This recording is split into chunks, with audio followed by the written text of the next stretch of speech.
अस्सलामुअलैकुम वरहमतुल्लाहि वबरकातुहू। खुशामदीद कहता हूँ, वेलकम करता हूँ आपका फॉरेक्स कैपिटल में और उम्मीद करता हूँ कि आपका आज का दिन अल्हम्दुलिल्लाह बहुत ही अच्छा गुजरा होगा और इंशाल्लाह ताला जो आपका रेस्ट ऑफ डे है वो भी इंशाल्लाह ताला आपका बहुत ही अच्छा गुजरेगा। तो आए फॉरेक्स फैक्ट्री की न्यूज़ को चेक कर लेते हैं। आज फर्स्ट वर्किंग डे है, तो आज जो मैं बारहा अपनी वीडियोस में आप लोगों को बता चुका हूँ कि जितनी भी जो भी वीकेंड्स में जितना भी ट्वीट्स और जितनी भी न्यूज़ ब्रेक हुई होती हैं और सारी की सारी चीज़ें, उनका जो इम्पैक्ट है वो आपको मंडे वाले दिन देखने में मिलता है।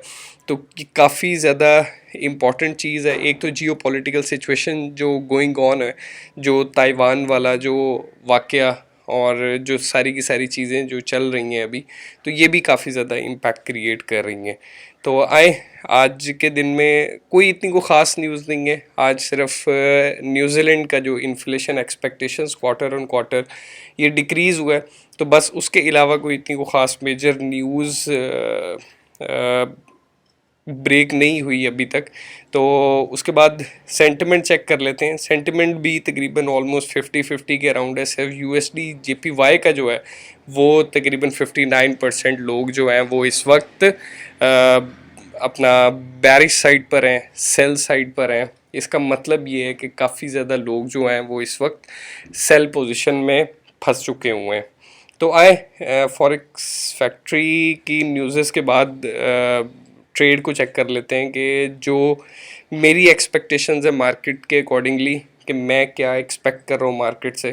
तो मैंने अपने वीकली में बहुत ज़्यादा चीज़ों को क्लियर किया है। तो अगर यार किसी ने वीकली नहीं देखा तो वो लाजमी जाके देख ले, ताकि चीज़ों को वीक के हिसाब से भी हम लोग कवर करके चलें और जो बाकी चीज़ें हैं इंशाल्लाह ताला वो डेली मैं कवर करता ही रहता हूँ।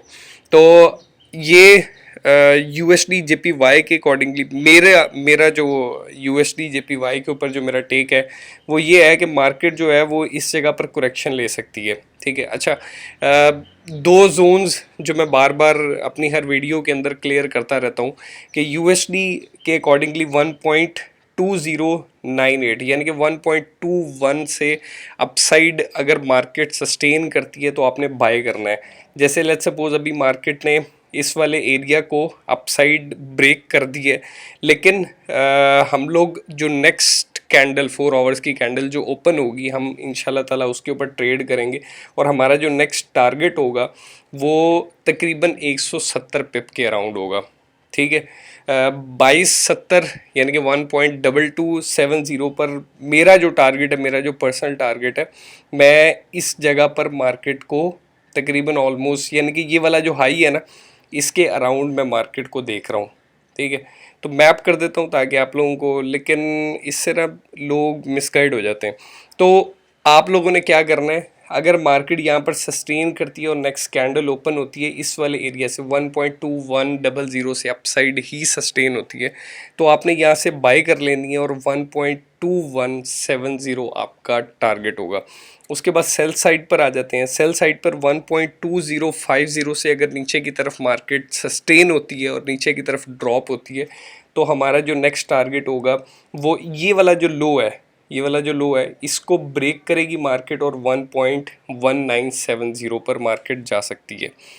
उसके बाद बीटीसी पर आ जाते हैं। BTC as per my expectations कि वीकेंड की जो लास्ट वीक का मैंने आप लोगों को कहा था यार क्लोजिंग जो है वो 25,000 प्लस एक्सपेक्ट कर रहा था मैं, लेकिन एज़ पर जाहिर सी बात है यार मार्केट है, चलती है, कुछ एक्सपीरियंस है जिसके अकॉर्डिंगली आप लोगों को गाइड कर दिया जाता है। इसका हरगिज़ ये मतलब नहीं होता कि एग्जैक्टली उसी चीज़ के ऊपर मार्केट बैठेगी जो मैंने आप लोगों को गाइड की है। हमेशा आप लोगों को एक चीज़ समझाइए कि यार अपनी स्टडी लाजमी किया करें और उसके बाद देन ट्रेड को एग्जीक्यूट किया करें। ब्लाइंडली किसी के ऊपर भी ट्रस्ट मत किया करें। मैं हूँ, कोई भी है, किसी की भी बात के ऊपर ब्लाइंडली ट्रस्ट मत किया करें। खुद पहले जैसे लेट्स सपोज मैंने कोई स्ट्रैटेजी आप लोगों को बता दी, यार पहले उसको खुद टेस्ट आउट करना है और उसके बाद डेमो पे टेस्ट आउट करना है। रिजल्ट्स अच्छे हैं, मैं झूठ भी बोल सकता हूँ। ठीक है, मैं अपनी चीज़ को सेल करने के लिए कुछ भी कर सकता हूँ। ठीक। तो मेक श्योर किया करें अगले बंदे पर बिल्कुल भी ट्रस्ट नहीं करना उसको। मुझे आपके पैसों की बिल्कुल भी फिक्र नहीं है, आपके पैसों की सिर्फ आपको फिक्र है, आपके अलावा किसी को फिक्र नहीं है। तो इसके लिए सबसे जो ज़रूरी चीज़ है वो ये है कि आप सबसे पहले आइडेंटिफाई करें कि जो स्ट्रैटेजी, जो प्लान, जो चीज़ें आप लोगों को बताई जा रही हैं वेदर ये पॉजिटिव भी हैं या नहीं है। तो ये आप लोगों के लिए काफ़ी ज़्यादा फ्रूटफुल हो सकती हैं। डेमो पे टेस्ट आउट किया करें और उसके बाद रिजल्ट्स अच्छे लगें तो उसको फॉलो कर लें, अगर नहीं अच्छे लगे तो उसको छोड़ दिया करें। तो मार्केट करेक्शन ले सकती है, 23,000 एंड हाफ तक मार्केट आ सकती है और उसके बाद अपसाइड एक्सपेक्टेशंस ये हैं कि मार्केट यहीं से बूस्ट कर जाएगी, ठीक है। यानी कि मैं बाइंग साइड हूँ बीटीसी में, सेल साइड पे नहीं हूँ। उसके बाद यूरो यूएसडी, इसका भी मेरा जो टेक है यही है कि मार्केट अपसाइड जाएगी, करेक्शन ले सकती है, 1.0192 तक मार्केट आ सकती है। अगर आती है नेक्स्ट 4 आवर्स की जो कैंडल ओपन होगी उसके ऊपर आप अपना डिसीजन मेक कर सकते हैं। मेरा टेक ये है कि मार्केट अपसाइड मूव करेगी और जो जितने भी मूविंग एवरेजेस हैं इनको अपसाइड क्रॉस करके अपसाइड मूव हो जाएगी। और अगर नीचे की तरफ देखें डाउन साइड, अगर सेल साइड हम लोग देखते हैं तो 1.0127 से अगर मार्केट नीचे की तरफ आती है तो नेक्स्ट टारगेट हमारा 1.22756 होगा। उसके बाद गोल्ड पर आ जाते हैं। Gold as per my expectations के जो जियो पॉलिटिकल सिचुएशन है, जो ताइवान वाली अभी जो सिचुएशन है विद यूएस और चाइना, अगर इसमें कोई भी चीज़ें इन्वॉल्व होती हैं और कोई भी एलिमेंट यानी कि वॉर जोन की तरफ अगर ये लोग जाते हैं तो जाहिर सी बात है काफ़ी ज़्यादा शिट सिचुएशन हो सकती है और गोल्ड काफ़ी ज़्यादा बूस्ट कर सकता है। जैसे कि जो रशिया और जो यूक्रेन की जो वॉर थी उसके अंदर भी जो ऑन गोइंग है, लेकिन उसके अंदर आप लोगों ने एक बूस्ट देखा था कि सडन एक बूस्ट था जो गोल्ड के अंदर आया था और काफ़ी अपसाइड ले गया था मार्केट।